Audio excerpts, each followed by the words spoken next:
आज हम second term में 5वां पार्ट देखने जा रहे हैं। सुनील शास्त्री, इनका पार्ट है ईमानदारी की प्रतिमूर्ति।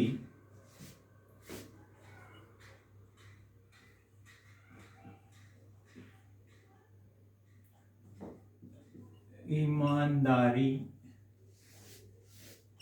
की प्रतिमूर्ति।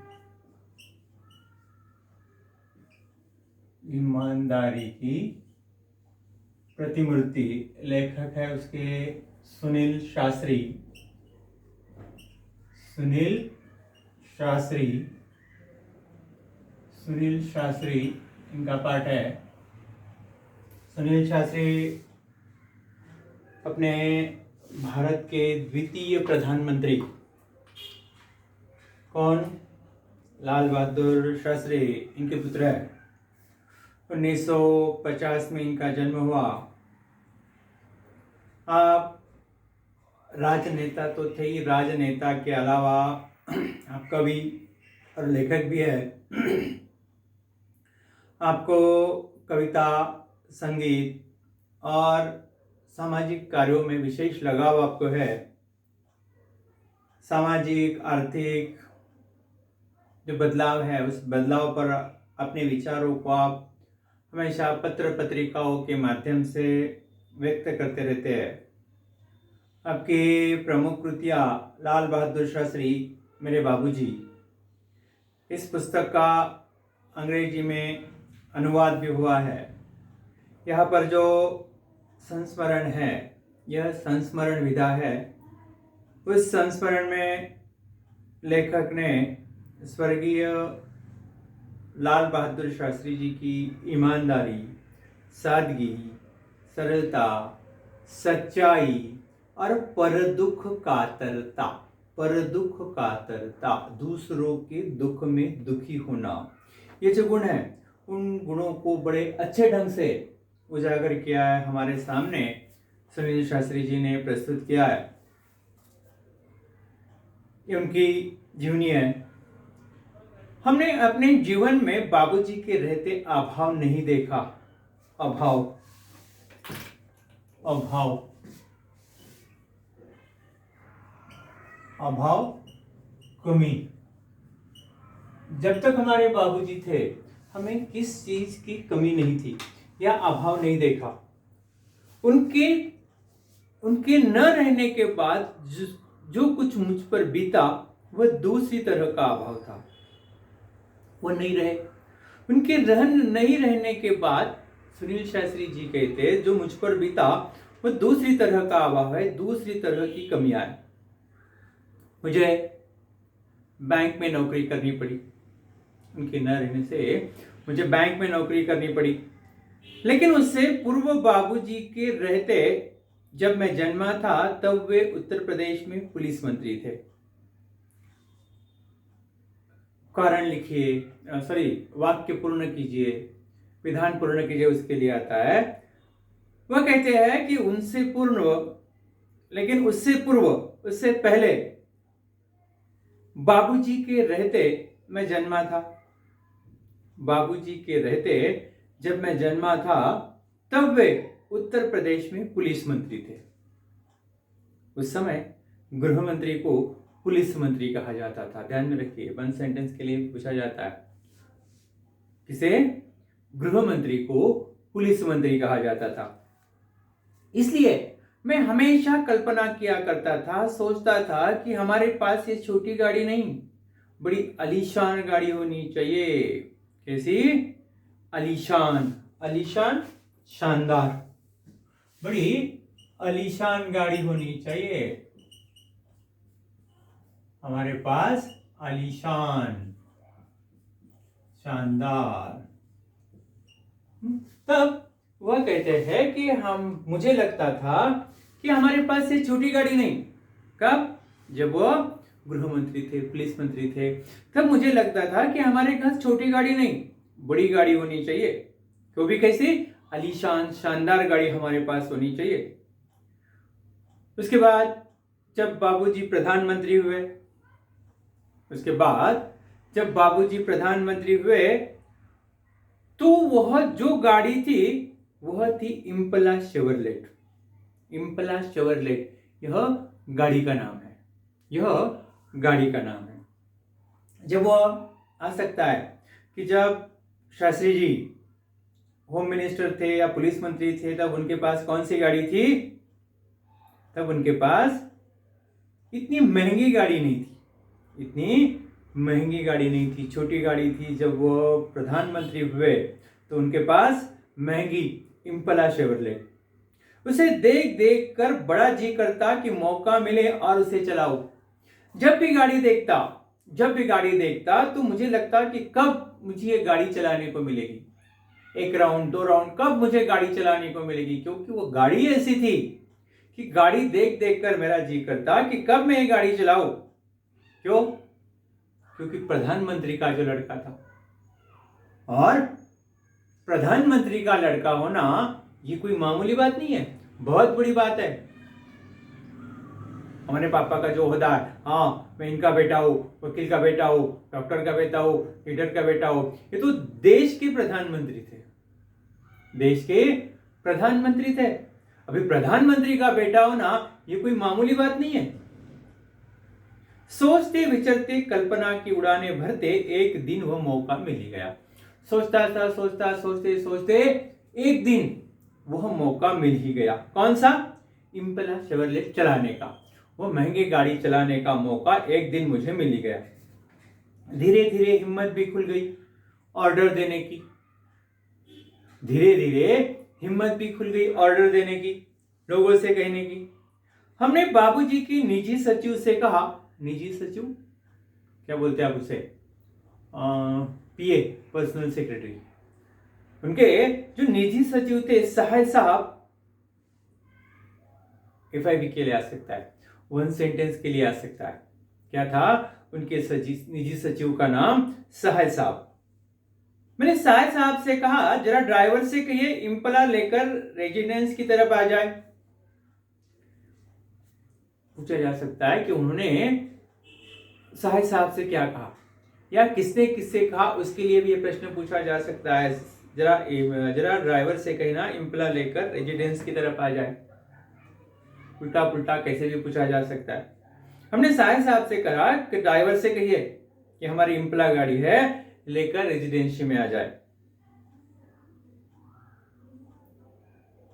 बताने की देरी थी, ऑर्डर दी थी, बस 2 मिनट में गाड़ी दरवाजे पर आकर लग गई। कितने? 2 मिनट में गाड़ी लेकर दरवाजे पर आ गए। अनिल भैया ने कहा मैं तो इसे नहीं चलाऊंगा, तुम ही चलाओ। मेरे भाई थे, उन्होंने कहा कि मैं गाड़ी चलाने वाला नहीं हूं, गाड़ी तो आपको ही चलानी है। मैं आगे बढ़ा, ड्राइवर से चाबी मांगी, दीजिए। बोला तुम बैठो, आराम करो, हम लोग वापस आते हैं अभी। ड्राइवर से कहा चाबी दीजिए, आप बैठकर आराम कीजिए, बस आते हैं हम अभी। गाड़ी लेकर चल पड़े, गाड़ी लेकर चल पड़े। क्या शान की सवारी थी, याद करते ही बदन में झुरझुरी आने लगती है। आज भी जब उसकी याद आती है उस गाड़ी की तो बदन में झुरझुरी आने लगता है, कब मैं गाड़ी चलाऊं ऐसे लगता है। क्या शान की सवारी थी, याद करते ही बदन में झुरझुरी आने लगती है। गाड़ी ली, गाड़ी लेकर बाहर निकले, जिनकी यह खाना था वहां पर पहुंचे। कहाँ गए थे बाहर? वह खाने पे गए थे। जिनके यहां खाना था खाने पर पहुंचा, बातचीत में समय का ध्यान ही नहीं रहा। बातें करते करते कितने बज गए, कितना टाइम हो गया इस बात का पता ही नहीं चला। बाद में ख्याल आया, अरे देर हो गई, हमें देर हो गई। तब याद आया कि बाबूजी आ गए होंगे, अभी बाबूजी आ गए होंगे। वापिस घर आप फाटक से पहले ही गाड़ी रोक दी। जैसे हम घर वापस आए, फाटक, फाटक गेट, फाटक यानी गेट, गेट के आने से पहले ही बाहर, गेट के बाहर गाड़ी पहले ही रोक दी। उतरकर गेट तक आया, गेट तक आया। संतरी को हिदायत दी, संतरी, संतरी पहरेदार, संतरी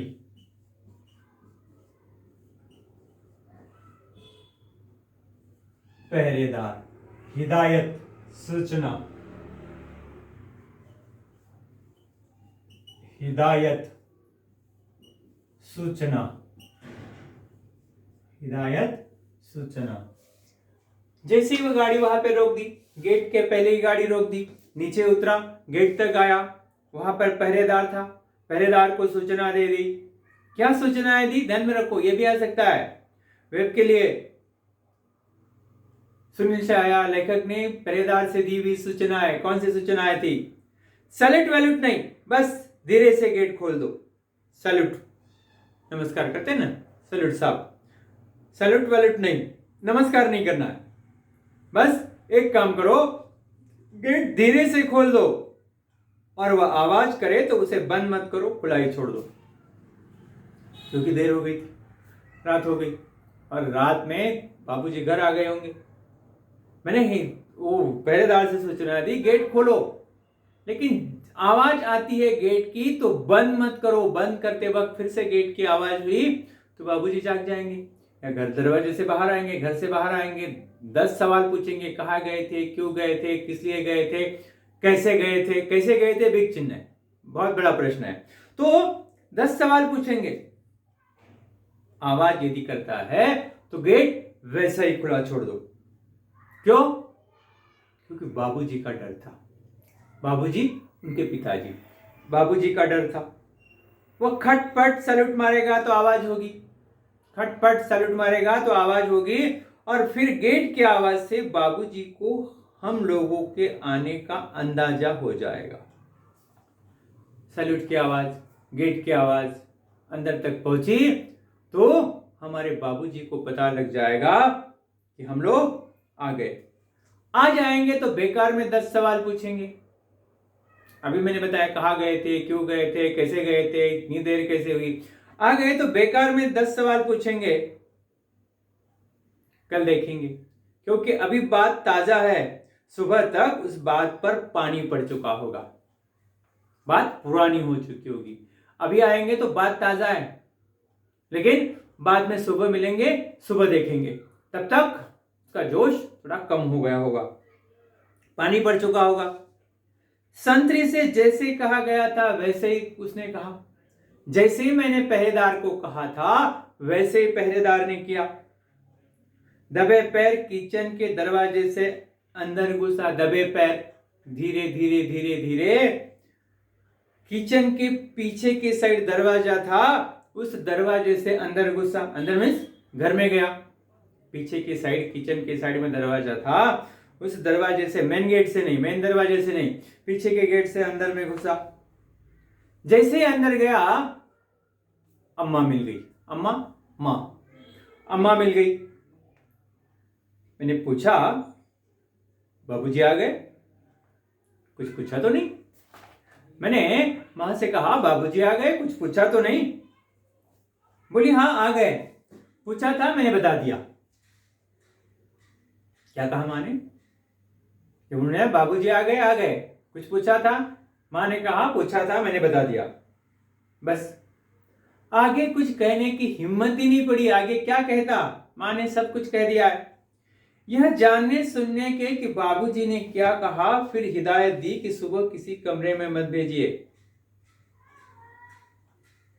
आगे मां को कुछ कहने की हिम्मत ही नहीं पड़ी कि आगे क्या हुआ, बता दिया।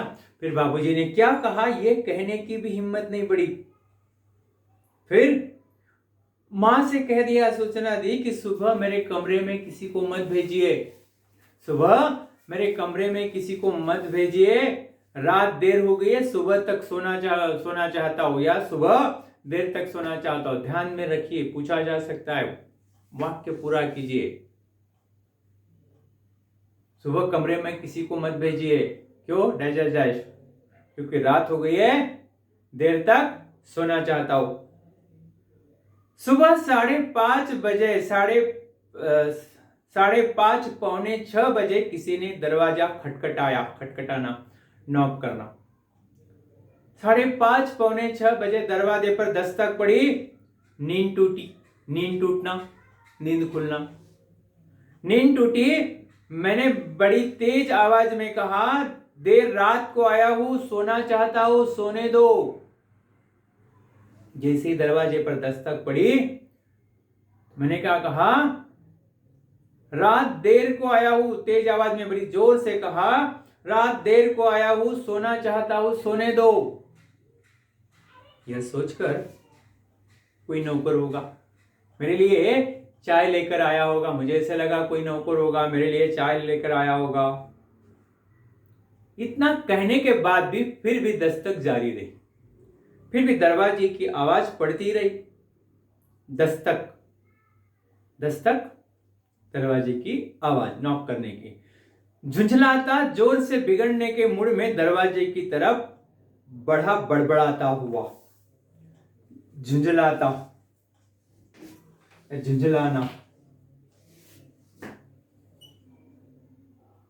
झुंझलाना,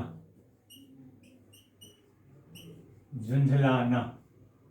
झुंझलाना मीन्स चिढ़ना, खींचना, है ना, कोई भी हो सकता है, चिढ़ना, खींचना। बस मैं चीरता हुआ, खींचता हुआ, दरवाजे की तरफ बड़बड़ाता हुआ दरवाजा खोलने के लिए गया, और जैसे ही दरवाजा खोला पाया कि बाबूजी खड़े हैं।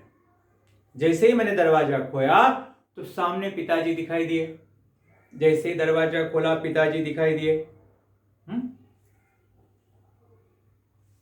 हमें कुछ नहीं सूझा कि क्या बात करनी है, क्या माफी मांगे।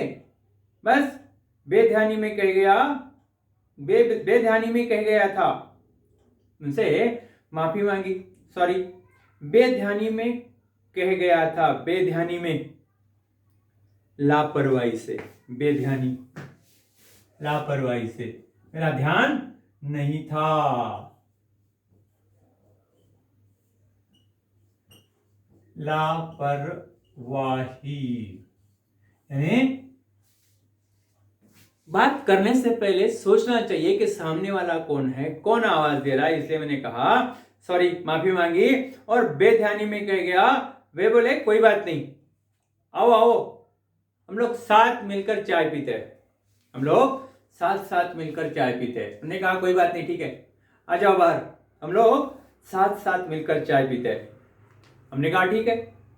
बस जल्दी जल्दी हाथ मुंह धो चाय के लिए टेबल पर जा पहुंचा। फटाफट हाथ मुंह धो लिया और फटाफट हाथ मुंह धोकर चाय के टेबल पर जा पहुंचे। उन्हें सारी राम कहानी मालूम है, पर उन्होंने कोई तर्क नहीं किया, न कुछ जाहिर होने दिया। राम कहानी, राम कहानी, उन्हें पूरी राम कहानी पता थी। राम कहानी, पूरी घटना, पूरी बात उन्हें पता थी, पूरी घटना पता थी, पर उन्होंने कोई तर्क नहीं किया। उन्होंने कोई तर्क नहीं किया। तर्क करना, दलील देना बोलते ना आप। जाहिर नहीं होने दिया, जाहिर नहीं होने दिया, या जाहिर, प्रकट, जाहिर, प्रकट ही नहीं होने दिया, मुझे पता ही नहीं लगने दिया।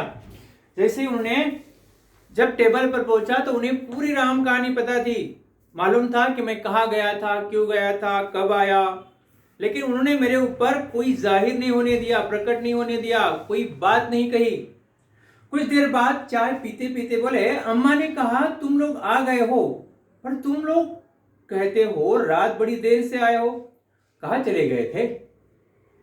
धीरे से पापा ने कहा, चाय पीते पीते तुम्हारी माँ ने कहा कि तुम लोग आ गए हो, तुम कहते हो बड़ी देर से आए हो, कहाँ चले गए थे? जवाब दिया, हाँ बाबूजी, एक जगह खाने पर चले गए थे। जो पापा ने सवाल पूछा तो कुछ बताना नहीं पड़ेगा, इसलिए कहा हाँ बाबूजी, एक जगह खाने पर चले गए थे। उन्होंने अगला प्रश्न किया, लेकिन खाने पर गए तो कैसे? खाने पे गए तो कोई बात नहीं, लेकिन कैसे गए? जब मैं आया तो फियाट गाड़ी खड़ी थी, कैसे गए? जब मैं घर आया तो फियाट गाड़ी वैसी ही खड़ी थी, गए कैसे? यानी उनके निजी इस्तेमाल के लिए फियाट गाड़ी थी। इसलिए उन्होंने कहा गए तो कैसे, फियाट गाड़ी तो सामने ही खड़ी थी गेट पर। फिर कोई चारा नहीं था, कहना ही पड़ा कि हम इम्पला शेवरलेट लेकर गए थे, दूसरा चारा नहीं था। फिर मैंने कहना ही पड़ा हमें कि इम्पला लेकर गए थे। बोले ओ तो आप लोगों को बड़ी गाड़ी चलाने का शौक है। क्या कहा पापा ने, ओ आप लोगों को बड़ी गाड़ी चलाने का शौक है। बाबूजी खुद इम्पला का प्रयोग न के बराबर करते थे। न के बराबर करना, बिल्कुल न करना, न के बराबर, न के बराबर करना मीन्स बिल्कुल मत करना,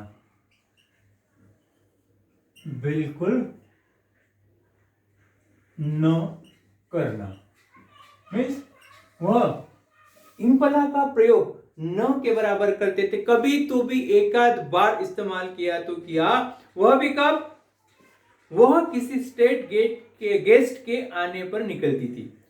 क्योंकि प्रधानमंत्री थे, कोई अदर स्टेट से कोई गेस्ट आता है, अदर राज्य से कोई मंत्री संतरी कोई बड़ा अधिकारी आता है, तो उसी के लिए वह गाड़ी निकलती थी। उनकी बात सुन मैंने अनिल भैया की तरफ देखा और आंखों से इशारा किया, इशारा करना संकेत किया। मैंने उनकी ओर देखकर, अपने भाई की तरफ देखकर इशारा किया। मैं समझ गया था कि इशारा इजाजत का है, यह इशारा इजाजत का है। मेरी ऐसी धारणा थी, मुझे ऐसा लग रहा था, इसलिए मैंने अनिल भैया की तरफ देखकर इशारा किया कि पापा ने हमें इम्पला शेवरलेट चलाने की इजाजत दे दी है, हम कभी भी या आए दिन उसका प्रयोग कर सकते हैं, उसे ले जा सकते हैं। चाय खत्म कर उन्होंने मुझे कहा सुनील जरा ड्राइवर को बुला दीजिए। चाय खत्म हुई, मैं तो बहुत खुश था, मुझे लगा कि पापा ने मुझे इम्पला चलाने की इजाजत दे दी। उसके बाद उन्होंने कहा कि सुनील जरा ड्राइवर को बुला दीजिए। मैं जाकर ड्राइवर को बुला लाया। उन्होंने पूछा तुम लॉगबुक रखते हो ना, तुम लॉगबुक रखते हो ना, लॉगबुक पता है, लॉगबुक, लॉगबुक मतलब जो हर एक गाड़ी में होता है, हर एक गाड़ी में होता है। जहां गाड़ी खड़ी है, यहां से गाड़ी जहां पर गई, तो जहां से गाड़ी निकली वहां का किलोमीटर उसमें लिखा जाता है।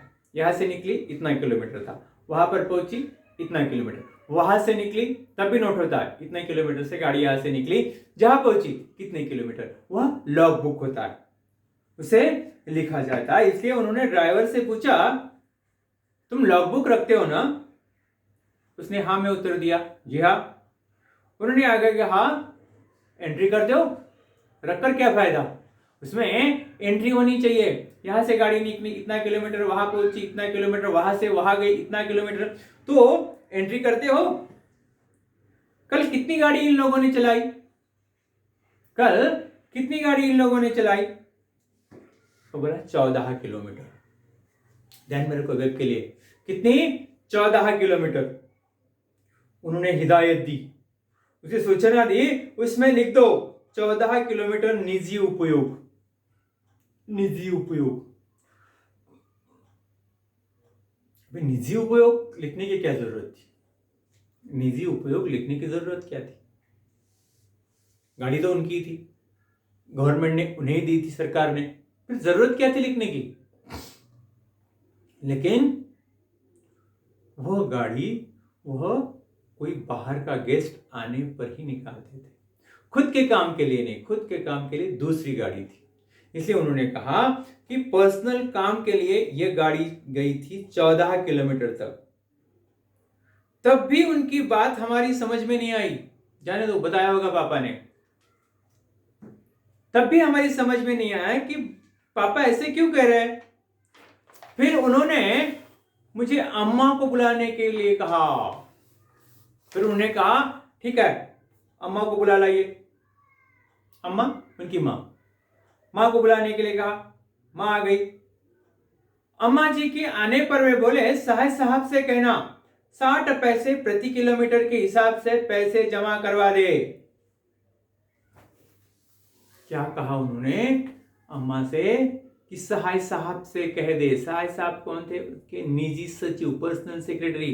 उन्हें कहा कि हमारे अकाउंट में से, पर्सनल अकाउंट में से 60 पैसे किलोमीटर, अब बहुत महंगा है, 17-18 रुपए किलोमीटर है, जब भाड़े से लेते हैं तो किराया देना पड़ता है। किराए की कार लेकर जाते हैं या कोई गाड़ी लेकर जाते हैं तो 17-18-20 रुपए किलोमीटर होते हैं, वो भी एसी नॉन एसी बहुत है। तो यह हमने पर्सनल इस्तेमाल किया है, इसलिए वह पैसे हमें देने हैं। जो अकाउंट है गवर्नमेंट का, उसमें हमें इतने पैसे जमा करने हैं। 60 पैसे किलोमीटर से 14 किलोमीटर के कितने होते हैं, उतने पैसे हमें जमा करवाने हैं। इतना जो उनका कहना था कि हम अनिल भैया और हम वहां रुक ही नहीं सके, इतना ही उन्होंने कहा। तो मेरे भाई अनिल भैया और मैं वहां रुक ही नहीं सका।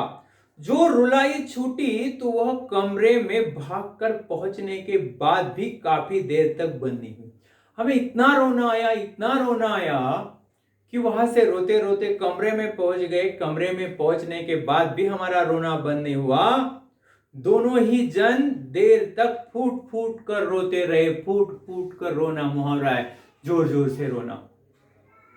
हम वहां से भागे, रोते रोते कमरे में भागे। कमरे में जाने के बाद भी रुलाई बंद नहीं हुई, फूट फूट कर रोते रहे। क्यों क्यों रो रहे? कि हमारी वजह से पिताजी को यह पैसे देने पड़े। वो खुद उसका इस्तेमाल नहीं करते थे, उनके नियम थे, उनका कानून था। हमारी वजह से वो कानून भंग हो गया, इसलिए हमें बहुत रोना आया। आपसे यह बात मैं शान के तहत नहीं कह रहा हूं, पर इसलिए ये जो बातें अब हमारे लिए आदर्श बन गई है। वह कहते ये बात बहुत शान शौकत के, मेरे पापा ऐसे थे, मेरे पापा वैसे थे, इसके लिए नहीं। यह बात इसलिए कह रहा हूं कि जैसी ये पापा की शिक्षा थी, यही बातें हमारे लिए आदर्श बन गई। उनके ही पद चिन्हों पर हम चलने लगे, उनके ही बताए रास्ते पर हम आज भी चल रहे। सक्रिय राजनीति में आने पर सरकारी पद पाने के बाद क्या उसका दुरुपयोग करने की हमारी हिम्मत हो सकती है? जब मैं राजनीति में था, जब मैं पॉलिटिक्स में था, जब मुझे गवर्नमेंट का जॉब मिला, मुझे पद ओहदा मिला, उसके बाद उस पॉलिटिक्स का या उस सरकारी नौकरी में कोई गलत काम करने की हमारी हिम्मत हो सकती है?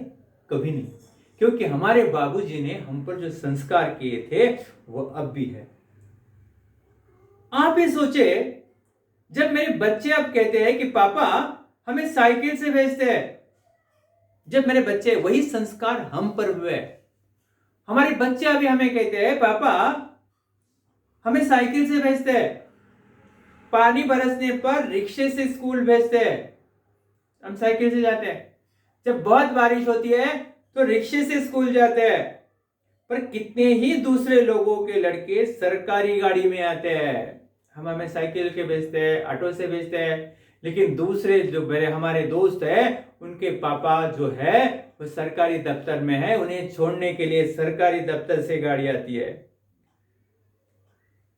वे छोटे हैं, उन्हें कलेजा चीर कर तो नहीं बता सकता, कलेजा चीर कर उन्हें छाती फाड़ कर तो नहीं दिखा सकता कि बेटा हम पर जो संस्कार हुए हैं उसी के अनुसार हम चल रहे हैं। छोटे बच्चे वो समझेंगे नहीं। समझाने की कोशिश करता हूं, जानता हूं कि मेरा यह समझाना कितना कठिन है। वह कहते हैं कि समझाने की कोशिश करता हूं, मैं भी जानता हूं कि मैं उन्हें समझा नहीं सकता, समझाना बहुत कठिन है। फिर भी जब भी मेरे पास समय होता है, मेरे पास टाइम होता है, कभी कभी अपनी गाड़ी से मैं छोड़ देता हूं।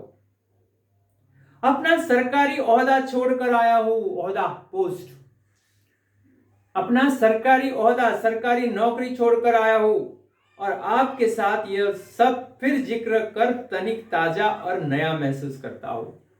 सरकारी नौकरी छोड़कर आया हूं और यह सब बातें आपके साथ दोहराकर उन बातों को जरा सा ताजा करना चाहता हूं, महसूस करना चाहता हूं, कोशिश करता हूं कि नींव को पुनः संजोना, संवारना, कि मेरे मन का महल आज के इस तूफानी झंझावात में भी खड़ा रह सके।